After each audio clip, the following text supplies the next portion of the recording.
Bom, Ciro, vamos fazer então uma análise a respeito dessa crise hídrica que passa a nossa região aqui, cujos resultados são ruins para a nossa produção agropecuária, não é? O que está acontecendo para que haja essa falta de chuva toda aí, Valdir? Então, Alduir, agradecer a oportunidade, né, de estar falando com nossos munícipes, né, de Rio Bonito e Iguaçu. Então, está ocorrendo uma redução nas chuvas, né, estão ocorrendo já há alguns anos, né, Alduir? A gente tem um levantamento aí, em parceria com alguns amigos aí. Por exemplo, eu tenho um levantamento aqui de 38 anos do Rio Bonito e Iguaçu, das chuvas, né? E nós temos uma média anual de 2.130 milímetros de chuvas, né? No total por ano, né? E nos últimos 4 anos as chuvas ficaram aí na média de 1.500 milímetros por ano, né? Abaixo então, do normal. Elas vêm ocorrendo em menos quantidade, né? Com menos frequência, né? Estamos tendo invernos mais enxutos, né? E alguns verões também, alguns dias a mais sem chuvas, né? E agora esse último ano, em 2021, se intensificou de forma drasticamente, né? Num período aí que não pode haver falta de chuva, né? Devido aos dias são mais longos, temperaturas mais elevadas, né? E com isso afetou a produção de verão, né? Principalmente soja, milho, feijão, né? Pastagem, né? Nesse trabalho de acompanhamento das condições climáticas da região, você me dizia que em 38 anos, ou 38 dezembros, o dezembro que passou de 2021 foi o que menos choveu? Isso. O dezembro de 2021 nós tivemos 53 milímetros de chuva apenas, e foi o dezembro que menos choveu em 38 anos. Né? E também outro detalhe interessante, Alduir, desse ano, de 21 aí, é que tivemos apenas 2 meses com chuva acima da média, né? Que foi janeiro e outubro. E os outros 10 meses, todos foram chuvas abaixo da média, né? Então, foi o ano todo praticamente, né, com chuvas abaixo da média. Apenas 2 meses que choveram acima da média. Isso é efeito Laninha ou El Niño? Assim, pelo que a gente vê, né, com o pessoal aí, com os climatologistas, né, que é um efeito El Niño, né? Porém, segundo a gente levantou aí com o professor Molhon, que é um professor aposentado do INPE, que é o Instituto Nacional de Pesquisas Espaciais, e hoje professor da Universidade lá de Alagoas. Ele comenta o seguinte, que nos últimos anos os oceanos estão com águas mais frias, né, estão baixando as temperaturas, em torno de 1,5 grau já reduziu essa temperatura, e com isso vai haver uma menor evaporação de umidade, de água, né, menor quantidade de chuvas, com menor volume e menor frequência das chuvas, né, que vão entrar aí no nosso continente, né. Então vai haver uma redução das chuvas gradativamente. E essa temperatura, a tendência é ir reduzindo ainda mais para os próximos 15 anos. Então é bem interessante essas projeções que ele faz, não são, vamos dizer assim, previsões, né? São projeções climáticas, né? São estudos, né? Estudos em cima de equidade, né? Equidade quer dizer o quê? Ele pega um determinado período do passado e compara com o período atual, né? Então ele diz o seguinte, que os ciclos climáticos giram em torno de 25 anos, né? Então ele pegou, por exemplo, está comparando hoje o ano 2006 com o ano 21, que são semelhantes, em todas as avaliações que ele fez são anos semelhantes, e o ano 2022 será semelhante ao ano 2007. Então são essas equidades que ele utiliza, né? Esses comparativos que ele utiliza, que faz com que ele faça essas projeções climáticas e não previsões, né? Você dizia anteriormente, em off, Valci, que existem estudos dando conta que nós teremos aí nos próximos 15 anos períodos mais frios, né? E consequentemente com menos chuvas. Isso pode ser, são estudos que confirmam isso, são previsões, como é que a gente pode analisar isso, pode ser? São previsões, né? São previsões com projeções, né? Em cima de dados, né? Que são levantados, né? E inclusive havia uma preocupação anteriormente com o aquecimento global, né? E o professor Molhão comenta que nos últimos anos digamos assim, a temperatura deixou de aumentar e agora nos últimos 4, 5 anos ela está reduzindo, né? Então por isso que está havendo esse resfriamento. Está relacionado com o Sol, como ele se comporta, com nuvens, enfim, ele cita todas as variações que ocorrem no planeta como um todo, né? Que por isso que está ocorrendo esses fenômenos climáticos, né? Que segundo ele são normais e isso se repete a cada 20, 25, 30 anos, né? De mais frio ou períodos com menos frios, né? A gente vê que junto com os períodos mais frios há também redução nas chuvas, né? E com isso vem afetar diretamente toda a agricultura, principalmente no sul do Brasil, né? Porque também existe esses detalhes, né, Aldur, que períodos de laninha chove menos no sul, mas chove mais no norte, nordeste, né? Centro do país. Centro do Brasil, né? É como se fosse uma bacia, né? O pessoal comenta que é como se fosse uma bacia, né? Você levanta ela, chove, ou seja, fica menos água, vamos dizer assim, se levantar no sul, fica menos água no sul e vai ter mais água para o norte. E no período de El Niño é o inverso, chove menos para o norte e mais para o sul, né? Então é isso que a gente tem que ir avaliando para ter essas projeções, né? E esses resultados que a falta de chuva trouxe para Rio Bonito do Iguaçu? Como a gente sabe, o DENAU informa que Rio Bonito do Iguaçu é o maior produtor de milho e soja desta região, envolvendo 10 municípios, né? E isso traz um aspecto muito negativo para a produção rural, né? Com certeza, né, Aldur? Até nós temos aqui em mãos esse levantamento que nós fizemos, né, em conjunto com o DERAL, né, onde foi feita uma reunião com a equipe da Emater, das cooperativas, equipe técnica das cooperativas locais e da Secretaria de Agricultura. O prefeito estava presente nessa reunião, enfim. E com base nas visitas que essas equipes técnicas fazem diariamente aos agricultores do município, nas suas diversas comunidades, então a gente concluiu, fizemos até esses dados já passamos para a defesa Civil do município, que agora está lançando o nível de estado.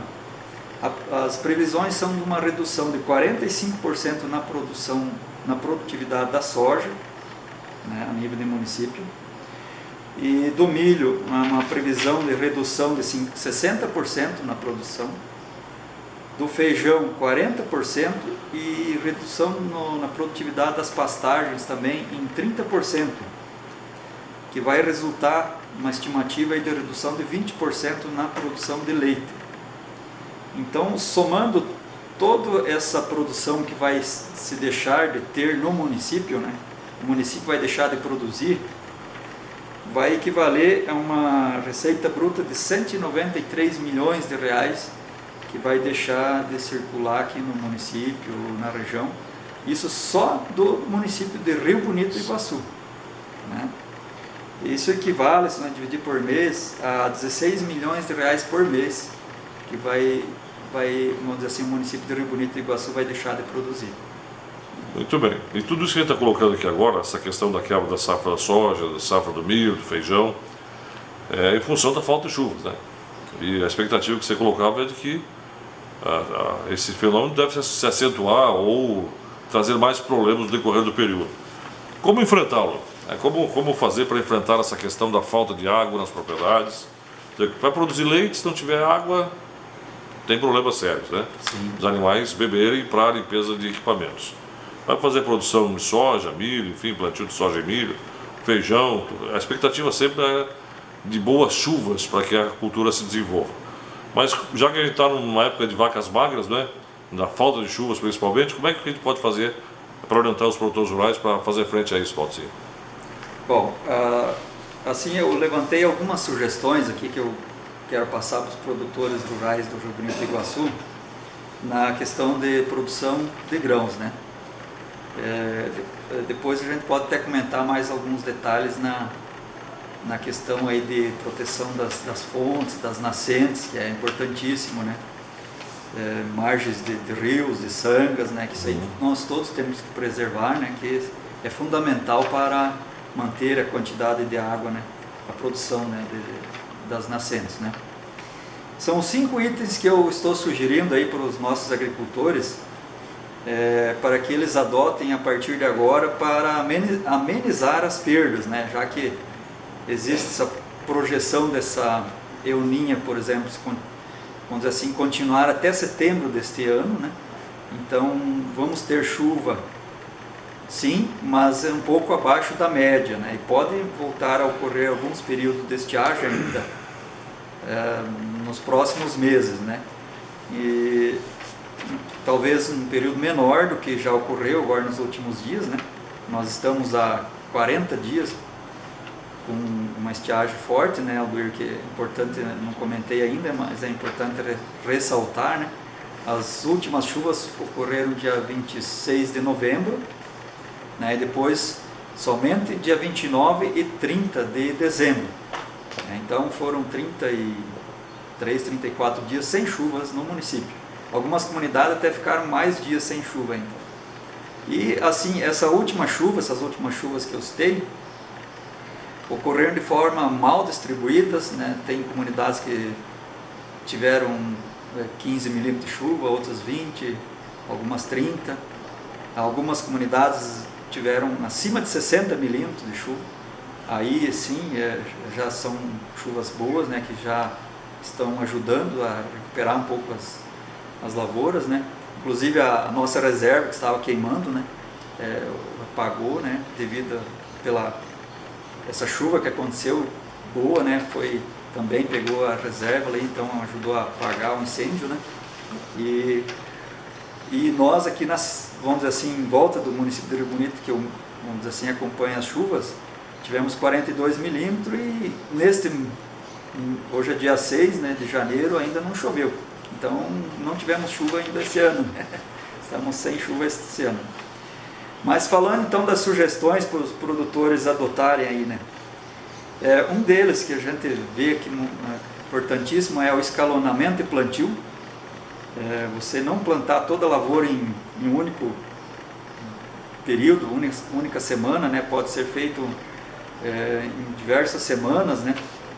Para que não ocorra, de repente, uma parte da lavoura vai ser afetada por uma estiagem, mas a outra não, né? Então, o escalonamento plantio é importantíssimo. Escolha de cultivares com hábitos indeterminados. É o que? É aquela cultivar de soja e feijão, que ela tem uma camada florescendo, a outra camada já está em canivete, a outra camada já está em vagem. Então, é uma cultivar chamada de hábito indeterminado. E também para os produtores ficar acompanhando quais são as cultivares que têm um melhor desempenho nesse período de estiagem, né? Que a gente já vê, já está observando, e eu acho que o produtor tem que ficar atento a isso, né? Quais são as cultivares de feijão, de soja, de milho, híbridos de milho, né? Que consegue ter uma tolerância maior ao período de estiagem. Perfeito. Terceiro, aumentar o enraizamento das culturas. Aqui entra algumas técnicas aí de correção de solo em profundidade, calagem em profundidade, que a raiz não se desenvolve onde não tem cálcio e enxofre, né? Então tem que melhorar a correção do solo, fazer coberturas para melhorar a descompactação do solo, né? Manter o solo mais úmido também, né? Também, rotação de culturas ajuda muito também, né? Para aumentar a quantidade de palhada de raízes no solo. Com isso vai ajudar a descompactar um pouco o solo também, e aí o solo vai conseguir armazenar mais umidade, porque é outra técnica que o pessoal, principalmente da Emater, prega muito, né? Você fazer aquelas bacias, aquelas bases largas e palhadas, né? Com coberturas, para fazer com que o solo funcione como uma esponja. Fazer mais poroso o solo, né? Se torna mais poroso. Quando está muito compactado, a água passa por cima e vai embora, ele não penetra, dá uma né? chuva forte e o solo, em poucos minutos, a chuva já está lá na sanga, no riacho. Quer dizer, enche o rio imediatamente, mas o solo, que é o importante, ele não absorveu aquela umidade, né? E então, um solo mais poroso, mais raízes, mais descompactado, vai armazenar mais água. Aí que está o segredo do negócio, né? Armazenamento da umidade. É importantíssimo. E também existe hoje produtos biológicos que ajudam também a aumentar o enraizamento das culturas. Como quarto item, eu sugeriria que também, prática que eu já fiz e vi que deu resultado, você utilizar cloreto de potássio em cobertura, na soja, no feijão e no milho principalmente.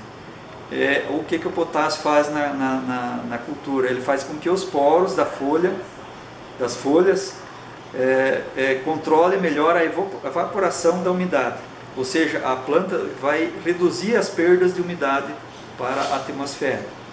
Então, com isso a planta vai segurar melhor a umidade, não vai dar tanta requeima, como o caso do exemplo do milho, né, que dá uma requeima danada, né, no caso de estiagem, e também vai aumentar a produtividade, isso aí mesmo em épocas de estiagem. Então o potássio é importantíssimo em cobertura, né? Perfeito. E como quinto item, Alder, que eu sugeriria também para os produtores observarem muito, aqui é para redução de custo. É o manejo integrado controle de doenças e manejo integrado controle de pragas, que é uma técnica muito pregada pela Embrapa, né? Aqui na nossa região, a Emater ajuda, que hoje é o IDR Paraná, né? A Emater mudou o nome, né? O IDR Paraná. Ela ajuda a acompanhar. Então, aqueles produtores que adotam o manejo integrado de pragas, fazem o controle apenas quando há necessidade, né, do controle de pragas. E o de doenças também. Eles só fazem, vamos dizer assim, aplicação de fungicidas quando de fato há a presença já de esporos, de fungos na região. Então, a partir dali que eles vão iniciar a aplicação de fungicidas. No Paraná, as diversas áreas que eles acompanham têm uma aplicação média de 2 aplicação apenas no ciclo da soja no Paraná, enquanto que a gente sabe que a média geral é de 3 a 4, né, aplicações. Então eles conseguem reduzir a quantidade de pulverizações, né, com fungicidas, e com isso o produtor tem uma grande economia, né. Ressaltando ainda nesse item, Aldur, nós temos aqui no município um coletor de esporos, né, tem da cooperativa Coprocel e tem também no interior, na casa de um produtor. Até agora a gente não tem notícias da presença de esporos da ferrugem asiática, né? Esses coletores têm esse objetivo, né, de coletar os esporos da ferrugem. E tradicionalmente a ferrugem entra aqui na nossa região no mês de dezembro. Por isso o vazio sanitário, né? Exatamente. Então agora, você vê, nós já estamos em janeiro e ainda não temos a presença dos esporos. Então isso indica o quê? Que há uma menor pressão de doenças, até porque essa estiagem não é só no município, né? Ela é estadual, né? É praticamente todo o sul do Brasil, né? Então há uma menor pressão de doenças, por isso o produtor administrar melhor as suas aplicações de fungicidas, né? Para ter uma maior economia, né? Nós citamos a questão, por exemplo, de 55 milímetros de chuvas em dezembro, tá? Para um mês é pouco, né? Sim. Mas choveu no dia 55 milímetros é um baita do resultado, não é verdade? Sim. Agora, como acumular essa água, Valci? Ou o produtor rural faz um poço artesiano, ou constrói cisternas para que ele possa ter, para a sua subsistência, né, para as suas atividades, enfim, alguns reservatórios, porque não está fácil, né? Num mês só 55 milímetros, como é que o produtor rural vai se virar em relação à água? Até para o seu consumo próprio, não é? Como fazer? Quais são as sugestões que a gente pode dar para o produtor rural? Assim, Aldo, primeiramente, nós temos que proteger o que nós já temos, né? Que são as nascentes, que esses são bem da natureza que está aí disponível para todos, né?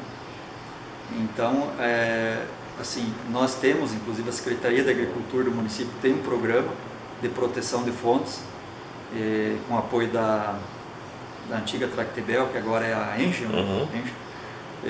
Então, nós temos, o produtor que tiver interesse em fazer essa produção de fontes, procura a Secretaria da Agricultura, porque essa proteção de fontes vai proteger ali a fonte para evitar contaminações com coliformes fecais, com bactérias e outras doenças que porventura pode ser transmitida via água, né? Para o consumo humano e até para o consumo animal, né? Com essa proteção já vai ajudar, vamos dizer assim, a manter melhor a qualidade dessas águas, né? Seguir o Código Florestal, que é proteger as nascentes com um raio aí de 50 metros, né, de distância, manter a floresta, né, em volta, que a gente viu diversas pesquisas que diz que quando se planta árvores em volta das nascentes, as nascentes aumentam a quantidade de água, né, porque as árvores vão ajudar nessa, vamos dizer assim, na produção de água, né, e proteção, né. Manter as margens dos rios, das sangas também protegidas, que isso aí também vai ajudar a manter a quantidade e a qualidade das águas, né, porque hoje você de repente ter acesso aos rios com máquinas, com animais, né, vai contaminar essas águas. Sem dúvida, né? Verdade. E cisternas é importante, Aldur, que você falou, né?